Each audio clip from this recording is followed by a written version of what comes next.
अखंड ज्योति अक्टूबर 2021 शीर्षक है नई कीर्तिमानों को रचता विश्वविद्यालय। भारत की भूमि देवताओं की, ऋषियों की, संतों की, तपस्वियों की, मनस्वियों की भूमि रही है और उस भूमि को यह सौभाग्य प्राप्त हुआ है कि यहाँ से मनुष्य को उसके जीवन का बोध कराने वाली ज्ञान की धाराओं की एक अनंत परंपरा ने अनादिकाल से जन्म लिया है।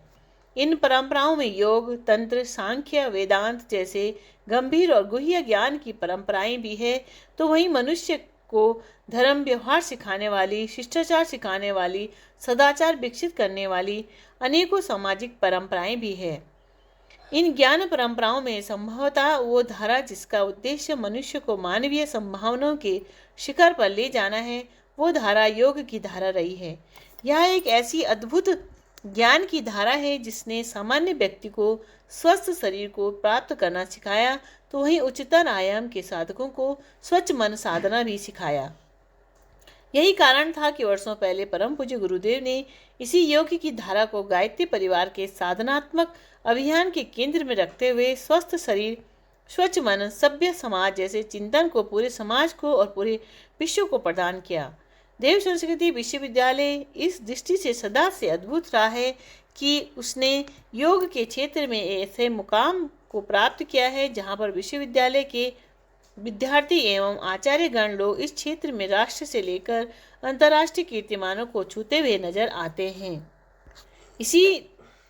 देव संस्कृति विश्वविद्यालय में योग का अध्ययन करना अनेक विद्यार्थियों के लिए गौरव का विषय रहा है। देव संस्कृति विश्वविद्यालय में न केवल स्नातक, स्नातकोत्तर एवं पीएचडी स्तर के पाठ्यक्रम पढ़ाए जाते हैं, अपितु योग के क्षेत्र में अनेकों विश्व स्तरीय शोधें भी विश्वविद्यालय के प्रांगण में संपन्न हो रही हैं। यह भी एक गौरव का विषय है कि देव संस्कृति विश्वविद्यालय से पीएचडी करने वाले विद्यार्थियों की संख्या और नेट एवं जेआरएफ जैसे उपलब्धियों को प्राप्त विद्यार्थियों की संख्या भी सर्वाधिक है। इसके साथ साथ ही देव संस्कृति विश्वविद्यालय का एक महत्वपूर्ण उल्लेखनीय योगदान भारतवर्ष के नेतृत्व में योग दिवस की परंपरा की स्थापना करना रहा है।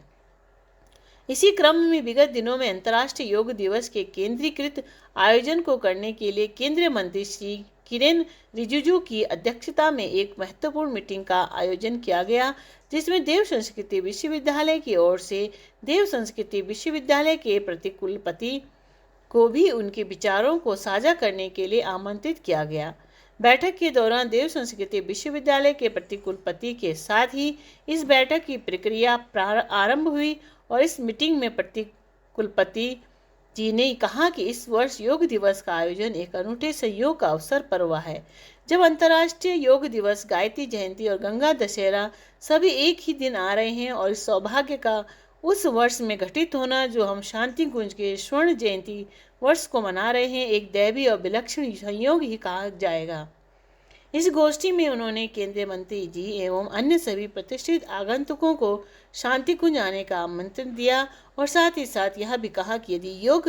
मंत्रालय के प्रोटोकॉल में गायत्री मंत्र को एक स्थान दिया जा सकेगा तो उसके माध्यम से इस वर्ष हम लोग एक महत्वपूर्ण संदेश पूरे विश्व को दे पाने की स्थिति में होंगे, क्योंकि गायत्री मंत्र से ही पूछा जाए तो पूरे विश्व की वैसी ही सांस्कृतिक धरोहर जैसा कि हम योग की परंपरा को मानते हैं। इस तरह से वैश्विक संक्रमण के चुनौतीपूर्ण परिस्थितियों में भी देव संस्कृति विश्वविद्यालय योग के क्षेत्र में एक अभिनव परंपरा को स्थापित करता दिखाई पड़ा, जो सदा से उसकी स्थापना का आधार रहा है।